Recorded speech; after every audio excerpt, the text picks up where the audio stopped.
കഥാസരിത് സാഗരം എന്ന ഈ ചാനലിലേക്ക് ഏവർക്കും ഹൃദയം നിറഞ്ഞ സ്വാഗതം.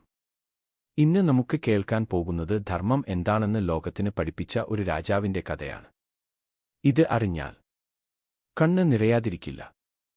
കത്തുടങ്ങുന്നു. പുരാതന കാലത്ത് ധർമ്മത്തിനും നീതിക്കും പേരുകേട്ട ഒരു മഹാരാജാവ് ഉണ്ടായിരുന്നു. അദ്ദേഹത്തിന്റെ പേര് ശിബി ചക്രവർത്തി. ദരിദ്രനും സമ്പന്നനും ഒരുപോലെ സുരക്ഷിതരായിരുന്നു. ഒരു ധർമ്മരാജ്യം ആയിരുന്നു ശിബി ചക്രവർത്തിയുടെ രാജ്യം. അവിടെ അഭയം തേടിയെത്തുന്ന ഒരാളെയും ഒരിക്കലും കൈവിട്ടിരുന്നില്ല രാജാവ്. ഒരു ദിവസം ശിബി ചക്രവർത്തിയുടെ ധർമ്മം എത്രത്തോളം ആഴമുള്ളതാണെന്ന് പരീക്ഷിക്കണമെന്ന് ദേവന്മാർ തീരുമാനിച്ചു. ഇന്ദ്രനും അഗ്നിദേവനും മനുഷ്യരുടെ രൂപത്തിൽ അല്ല, പക്ഷികളുടെ രൂപത്തിലാണ് പരീക്ഷണം നടത്താൻ തീരുമാനിച്ചത്. അഗ്നിദേവൻ ഒരു ചെറിയ പ്രാവായി മാറി. ഇന്ദ്രൻ ഒരു ക്രൂരനായ കഴുകനായി മാറി. ഒരു ദിവസം രാജസഭയിൽ ധർമ്മകാര്യങ്ങൾ കേട്ട് ഇരിക്കുമ്പോൾ ഭയന്ന് വിറച്ച് ഒരു പ്രാവ് പറന്നുവന്ന് ശിബി ചക്രവർത്തിയുടെ മടിയിൽ വീണു. വിറയ്ക്കുന്ന ശരീരം, ഭീതിയാൽ നിറഞ്ഞ കണ്ണുകൾ. അത് പറഞ്ഞു, മഹാരാജാവേ, എന്നെ രക്ഷിക്കണം.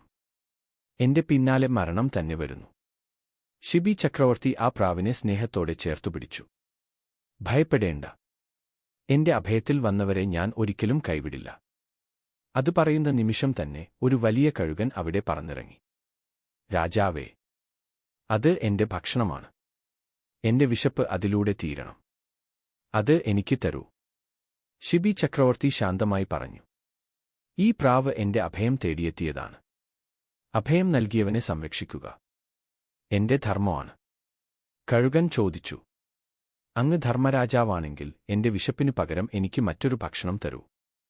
ശിബി ചക്രവർത്തി പറഞ്ഞു, ഈ പ്രാവിന്റെ ശരീരത്തിന് തുല്യമായ മാംസം എന്റെ ശരീരത്തിൽ നിന്നെടുത്ത് നിനക്ക് നൽകാം. സഭ മുഴുവൻ നിശബ്ദമായി. രാജാവ് കത്തി എടുത്തു. ശിബി ചക്രവർത്തി സ്വന്തം ശരീരത്തിൽ നിന്ന് മാംസം മുറിച്ചു. ഒരു തൂക്കക്കോലിൽ ഒരു വശത്ത് പ്രാവിനെ വെച്ചു, മറ്റൊരു വശത്ത് തന്റെ ശരീരമാംസം വെച്ചു.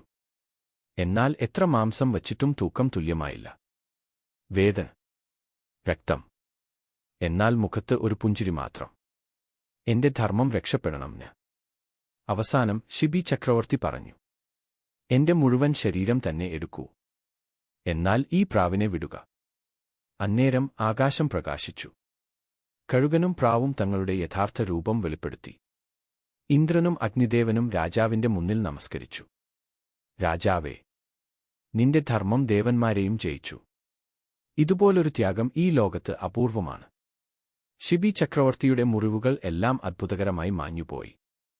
ധർമ്മം എന്നത് വാക്കുകളിൽ അല്ല, ത്യാഗത്തിലാണ്. സ്വന്തം ശരീരം പോലും മറ്റൊരാളുടെ ജീവൻ രക്ഷിക്കാൻ ത്യജിക്കാൻ തയ്യാറാകുന്ന മനസ്സാണ് യഥാർത്ഥ ധർമ്മം.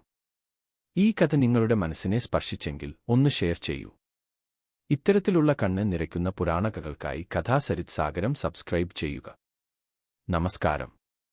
ശുഭദിനം.